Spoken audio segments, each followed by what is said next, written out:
A while ago, I challenged my viewers to the following. Rush with your first 6 workers across the map, and your workers are only allowed to go back home if they get a kill on that individual unit. So if a drone gets a kill, it can go back home to mine. However, if a drone does not get a kill, it needs to fight there till it dies or till it gets that kill.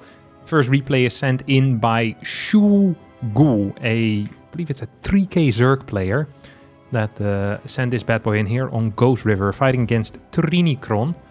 There's a Terran player. Let's see how this Terran is going to deal with it. This is probably the best map for it because it's Ghost River. It's the shortest rush distance in the map pool. Here we go. It's perhaps, I'm not sure why we're attacking the depot with everything, but I kind of dig it.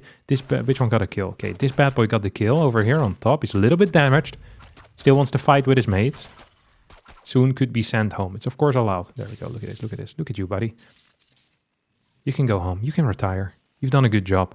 Both players pulling 6 workers. This is actually a decent response. I think a good response against drone rushes is pulling 1 worker more than your opponent did. That way you should always have a good fight. If you pull too many, you're not going to have a good fight. If you pull too little, you're also not going to have a good fight. This control out of Shugul is actually kind of phenomenal. Look at that. Very solid stuff. Are we going to get another kill here? No, not quite. First drone does die. So it's going to be 1-1 right now on the kill counter. Lots of workers are being pulled off though. So you have a little bit of a chase going around here. Drones are getting damaged. SCVs not so much. We have, how many? 7 SCVs mining. We have 12 drones mining on the other side though. So it's actually a significant number. I'm not sure what I think of the double barracks being built there. I love the lock-in though. I think that's such a good call. We're going to get a kill here on this SCV. Boom. Dies. As every single drone stays alive. Every single SCV is actually being pulled off the line. This barracks is going to block the retreat path. I don't think any of these drones are going to see their home sweet home ever again. Instead, every last one is going to die. We have a 6 versus 2 trade. And for the people that have learned how to count in elementary school, they'll know that that is not necessarily a great trade. But if we look at the actual situation right now, well, we also see this is not a great trade. It's a relatively late hatchery. There are 2 barracks out. We already have a mule mining, which is about 220 minerals a minute. Is it 225 actually a minute? So that's quite a boost to the eco. Neither player has gas. The only thing that Trinicron is lacking right now is a command center. But with this income that he currently has, he can just cut a single marine and boom, no problem. He's going to build that CC. Instead, what we're seeing is pure marine production. And it's actually going to return the favor, which is an interesting call. And in this case, interesting is a synonym for bad. Because it is a bad call. I mean, this is just a worker rush. There's 5 marines there, but they're more for moral support. This is like if you're gonna go into a fight with a guy that says he'll bring his brother, but you know for a fact he doesn't have a brother. Like, that's what these SCVs are doing. Like, these marines, I don't think they're gonna be good enough. Because there's going to be 2 queens as well. They'll negate the damage of the marines. Drones now being pulled. It is 17 versus 17. 12 versus 10. Actually, this is an okay fight here for the SCVs. If he can just pull the rest of the SCVs back. No, he can't. Okay. It's going to be 4 versus 3. Let's just sacrifice 1 more marine. We're now in a situation where I think the eco is extremely favored for Terran. But the ground units are in much bigger number for the Zerg. There's queens out and a second base as well as a spine. So a follow-up is impossible. High ground CC and continuous worker production would be banging. But instead what we're seeing is neither of those things. We don't have continuous worker production and we don't have a high ground CC. Instead, we're going for an overlord snipe, which is ambitious and bad. Yeah, just not a great move. Funnily enough, the counterattack actually kind of worked. Oh, hello? Up the door? Shugul thought this was bait. But this is not, this is like trying to bait a shark with your arms. Like, haha, he's got my arm. You're like, oh, he's got my arm. Like, yeah, great move. And then the shark swam away with your arm. Congratulations. Could have just walked in here, gotten the free kill, but instead... he's just going to park himself outside for a little bit. We have 6 workers to 9. Much more rapid increase here in the worker count for Shulgu than for Trinicron. who is actually gonna go again. This push is pretty much dead on arrival though, given the fact that there's a spine crawler and you know that there's still 2 queens because you saw them before. Like in the best case scenario, everything you've seen is you're fighting 10 links, 2 queens and a spine. And what do you have is 7 SCVs and 4 marines. Like the math just doesn't work out. You know ahead of time, like unless the other guy move commands the entirety of the fight, this should legitimately be unwinnable. I think the spine by itself is going to put up a serious fight. I wish the other units wouldn't join in and it would just be the spine, but sadly it's not, because, I mean, Shulgul apparently has a brain, which is nice to see. It's going to clear up all these marines and that should be it. GG gets called, so we have our first win here in favor of the 6th drone rusher. Phenomenal play. Lovely to see. Let's up into our next replay. Game number 2 brings us to a Protos versus Zerg at 4k MMR. Nishishi sent this in to me. And we'll see how the initial probe micro is going to be. Here comes the 6 worker rush showing up. I feel like this is the level where it should be really difficult to get anything done. But I also expect slightly better micro. Look at this. This is 3 versus 6. Should definitely have turned around a bit faster there. That was a mistake. We have continuous worker production for both players as well, which is obviously good. Okay. Was this a 12 pool? I think this was a 12 pool, wasn't it? Freakishly early. Absolutely. I wonder if that's a good case scenario or a bad case scenario. Like, I actually have no clue. Because the opponent is not going to be building any workers. You scout. Did he just kill one, by the way? Yeah, he did. So he can send 1 worker back home. Which one it is, I don't know. I do hope it does end up getting sent back home. Okay, it's this bad boy. Come on. Like, once the links pop out, you're going to be in trouble. Maybe you can run around a bit with the probes. Oh, he's going to go for it. He's just going to sacrifice himself. He's going to get 1 more worker kill. So it's going to be a 6 versus 2 trade. Not necessarily a great trade. We still have 12 versus 12 right now. And both players theoretically on 1 base. Well, theoretically, they're just on 1 base. There's no queen on the way. Lost a lot of mining here, this Zerg player. Cannon comes out, so that should be in time. I actually think we're going to go into a pretty, well, I wouldn't call this standard because he's going to be on 1 base. Now have a double gas follow-up. Come on, pylon. Okay, no pylon, nice. This is bait, very well done. Baiting the Zerglings in, so that your opponent loses some full wall with a pylon. That is also an interesting move. Because you've seen the fact that there's no gas. Like, what are you afraid of? More slow links streaming in? What we really need is a fast cybernetic score. Like, that is the only thing that's going to save us right now. If we're not getting a cybercore, we're going to be in some serious trouble. Like, actually some serious trouble. Come on. There we go. Okay, double gas. Roach Warren coming in as well. Gonna pull the probes once more. 6 bad boys coming out. Good control, actually, on these probes. Only ends up losing 1. Kills a Ling. I honestly expected way worse. Yeah, I count this as a mental victory as well. Unless he loses 2 more workers, right, at this moment. That's 1. That's 2. Yeah, at least if he doesn't lose 3, then... Actually, 2 is already very bad. This is bad. Okay, this is absolutely bad. Now he's gonna kill his own pylon. Which makes sense, because there's no way he's gonna get supply blocked after losing that many workers to these links. It's a good call. You see a Adept on the way as well. I think the only way for Nishi to come back into this game is actually by the Zerg doing an all-in and then accidentally defending the all-in. Because if there was a hatchery behind this with gasless, it would be like 35 drones against 15 workers. Like, the links did their damage, absolutely. 10 workers have gone down in total. That means 6 workers on this side of the map, 4 workers defensively. No, okay, that did get taken out. Adept's now going to go across the map. This Adept could even deal some serious damage, by the way. Let's not forget about that. It's not just that, you know, the aggression is going to cut into the own economy of the Zerg, but also this Adept. If you get 2 worker kills, it's actually kind of a big deal. If you get 5 worker kills, it's a very big deal. What the hell is this? I'm not even quite sure what this pylon is achieving that you couldn't do with a high ground pylon. I'm very curious. Okay, it's gonna spot that there's a roach warren, I think.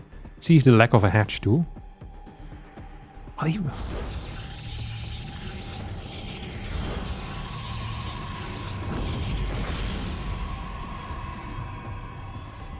I have absolutely no clue what this cannon is for. It defends nothing. Like, if you build a nexus, it's not well defended. It's not on a high ground, so it's easier to hit than a high ground cannon. I'm very curious what the goal is here for Nishi, but I bet there's some good planning going on here that I'm just not quite seeing. Okay, Link's now being taken out.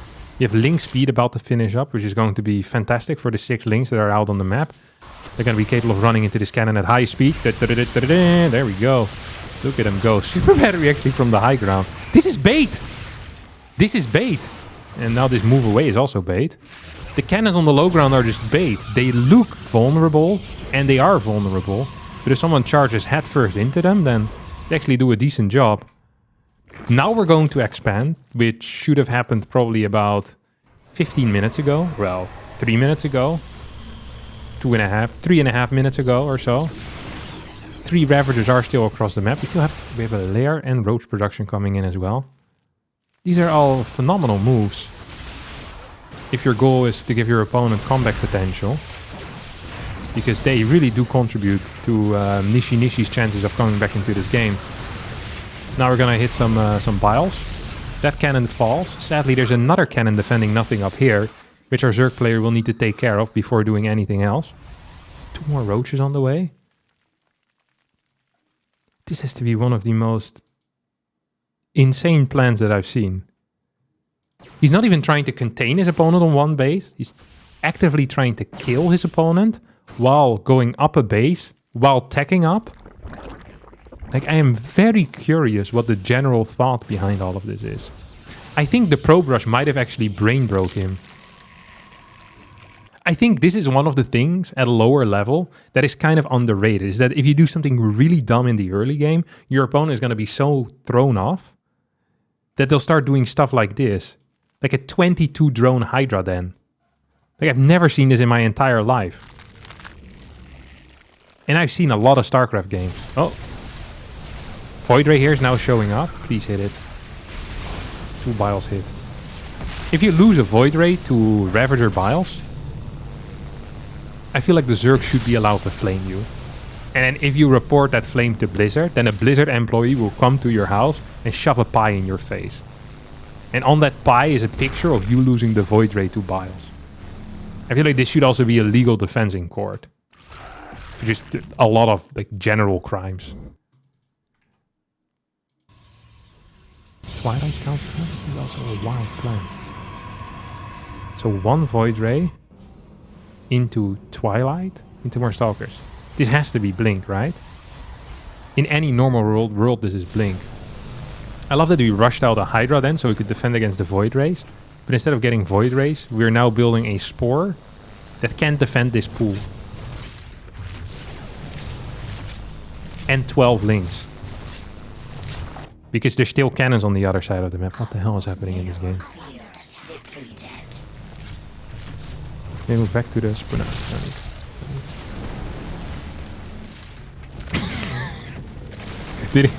I guess, you know, fair play here to the Zerg. The Zerg saw him hit, you know, he saw that he hit the Biles earlier and decided that the way to go was to now hope that the Protos wouldn't pay attention to a Spore building and then moving underneath the Void Ray. All it required was for the Protos to not pay attention to the Void Ray for a small 35 seconds.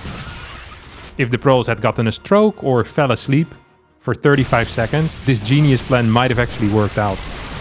But sadly, the Protos player was just in time. He's actually flying into the Spore, which hurts my soul. 26 workers to 29. We're 8 minutes and 40 seconds into the game. The worker count is surprisingly even. I have legitimately no clue who is winning this game. Theoretically, this is unlosable for Protos. But theoretically, it's also impossible to lose a Void Ray to a static Spore, and he almost managed to do it. So I'm curious to see where this game is going. We're getting +1 right now. We're getting batteries near the mineral line. Spawning pool is being rebuilt. Would not want to be without any links here right now. Loving the extra gas too. 3 overlords, that's necessary. Is there just a single queen? Yeah, we don't have a queen in the natural. We also don't have a lurker then. Ooh. You know what? I actually kind of like that. I actually kind of like the Lurker Den. The reason why I like the Lurker Den is because Stalkers suck against Lurkers. And right now there's a lot of Stalkers out.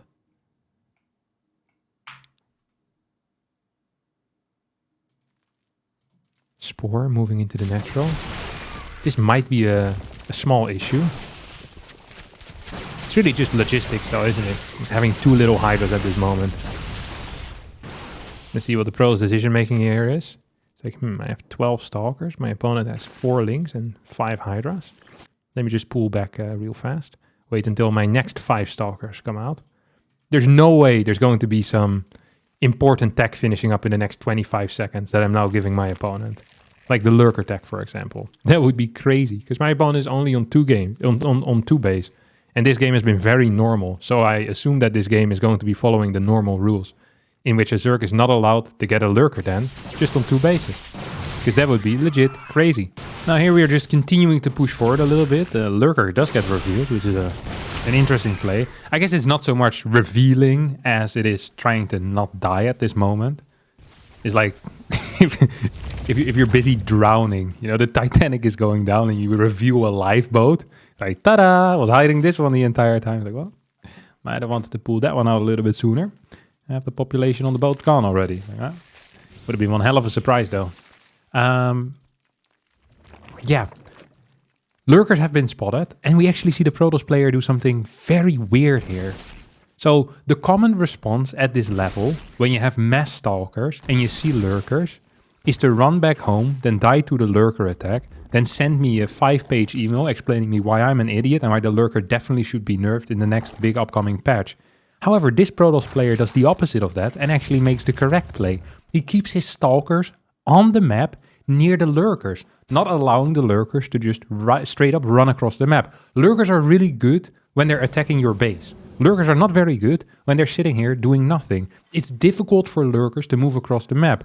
It's a siege unit. You could almost compare it with the siege tank. Another siege unit. A unit that needs to siege up and unsiege. In this case it is burrowing and unburrowing. It's very difficult to move Lurkers across the map. So I'm a huge fan of this. Leaving all these Stalkers here, I don't really see a way for the Zerg to get around this. There doesn't seem to be any viable way. You'll need to bite the bullet, start walking across the map, and then hope maybe that the Stalker player falls asleep a little bit, because there's a lot of Stalkers. They're well upgraded. Fighting them with Pureling Hydra could be kind of tricky. We are seeing a Dropper Lord coming in. I don't think we have Overlord speed yet though. That is an interesting play. Another interesting play is the fact that this is done in vision. This is like calling your opponent and telling them that you're sending an army of turtles their way, and they should be expecting them in a day or 4. It's like it's a very early warning signal here being sent. Nishishi, still on the right side of the map. Love to see it. Even added in an Oracle, which I think is a really good call. I'd love to see a Stasis Ward used aggressively as well. I would love to see that. These Lurkers are going to move a bit forward, but because their range is so pathetic, well, unless the Stalkers move in, these Lurkers shouldn't be capable of doing very much. Get a blink back. We have an Observer now showing up. Pretty decent kiting as well. More Zealots and Stalkers being pulled. This bad boy, the Turtle army, is about to arrive in a day or 2. Funnily enough, there's actually nothing in position to deal with it. Nishishi forgot about it. 3 generations died and now the Turtles finally show up. Observer keeping good vision of these rocks, seeing the Overseer as well. Second Robo about to finish. This does get spotted and we get an instant recall. That is very fast because it's instant. Some could even say that that's the fastest you can be. Does pull the rest of his army back. So does end up making the classic mistake as he boots up his Gmail and writes the first paragraph to me. Dear Harstem. Oh, Oracle might just get sniped. This army isn't big enough. I feel like it should be more like, yeah, okay. I was gonna say, a revolutionary strategy here as well, out of our Zerg player, losing half of his army before sending in the units that actually deal damage. Now morphing the Lurker in the least safe spot possible on the map. This just looks pretty over, to be honest. This game actually does look pretty over. And that means that the Probe Rushers are gonna win twice today, which I love to see. Both times on Ghost River, the smallest map. But yeah, this is a good first episode, if you ask me, of Harstem challenges his viewers, which is a name that could still use some work. But yeah, for the next episode, I will have a form down in the description. This game is uber over. It's legit impossible to lose, so let's not even pretend.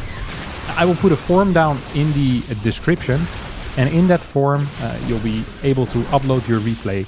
The challenge for next time, when I decide to make another one of these, is going to be to harass your opponent with a unit that usually isn't used for harass. So you can pick whatever. And you can harass in multiple ways. It can either be by killing buildings, or it can be done by killing workers. Just make sure that it isn't a common use, and feel free to fill that in however you please. So you could do something like, siege tank harass and mothership harass, using the time warp. Just, I want to see some creativity, I don't want to give you guys the template on how to do it. Also, be sure to send in some losses as long as the games are entertaining. I don't want to just see absolute stomps or big fat W's. For now, thanks so much for watching. I hope you all did enjoy this. If you did, don't forget to hit the like button, subscribe to the channel, and I'll see all of you next time for more and even better videos than this one, which I know is hard to imagine.